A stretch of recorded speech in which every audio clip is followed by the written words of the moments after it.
Deep in the Bavarian Alps, Bavaria's most mysterious king built a fantasy palace for one.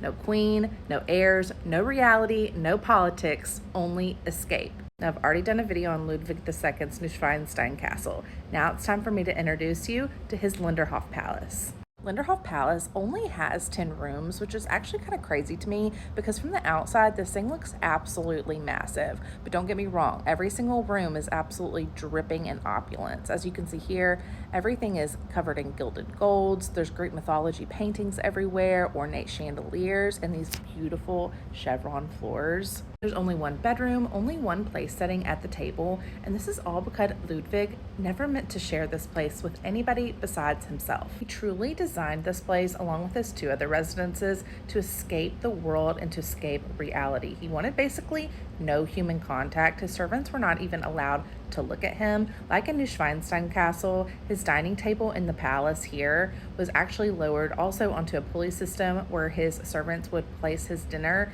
onto the table and then pulley it back up, so he never had to come into contact with anybody. Crowned at 18, Ludwig was pressured to marry and eventually became engaged to his cousin, Duchess Sophie, and eventually this relationship was called off. During their courtship, Ludwig and Sophie often wrote letters about their love for Wagner's operas and also attended a lot of performances of his together. And while yes, Sophie did love them, she was not, let's just say, as obsessed as Ludwig was. Over time, Ludwig had become emotionally distant from Sophie. Some historians believe that he had projected this ideal Wagnerian heroine onto Sophie, a woman of noble suffering and tragic love, and at the end of the day, he just could not reconcile this idea with a real life marriage with Sophie.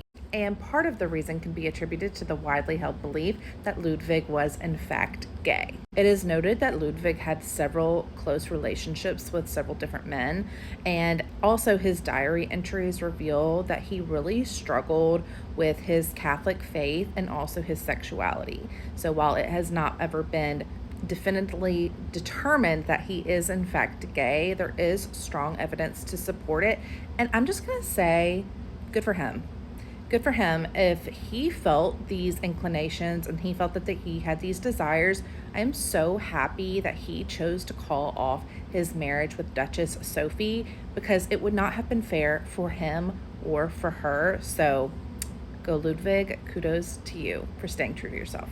The decadent all-male soirees that he hosted at Linderhof Palace also might have been a clue. But at the end of the day, Ludwig's fantasies came with a price. He spent millions and millions on the construction of these palaces and castles, and the ministers panicked. In 1886, they had him legally declared insane without ever even having examined him, and he was then dethroned, and eventually he garnered his infamous nickname as the Mad King. Then, the day after Ludwig was dethroned, on June 13th, 1886, he went out for a walk with his physician, Dr. Bernhard von Gutten, and neither of them would ever return. After the pair failed to return back to the castle, a search party went out looking for them, where both of their bodies were found in Lake Starnberg in shallow water. While Ludwig's cause of death has been officially declared as suicide, there's still so many questions and theories surrounding this double drowning. For one, it is stated that Dr. Gutten had explicitly told others that no one was to join them on this walk. It was just going to be him and Ludwig. Secondly, Ludwig's body showed absolutely no signs of a struggle, while Dr. Gutten's did. He had several abrasions over his body, he had a bruise on his face, and he had lacerations around his throat, suggesting a possible strangulation. Thirdly, what's extremely interesting in my opinion is that Ludwig's watch stopped working at 6:54 p.m., while Dr. Gutten's didn't stop working until 8:10 p.m. So does this suggest that Dr. Gutten was alive for over an hour after Ludwig was potentially already in the water?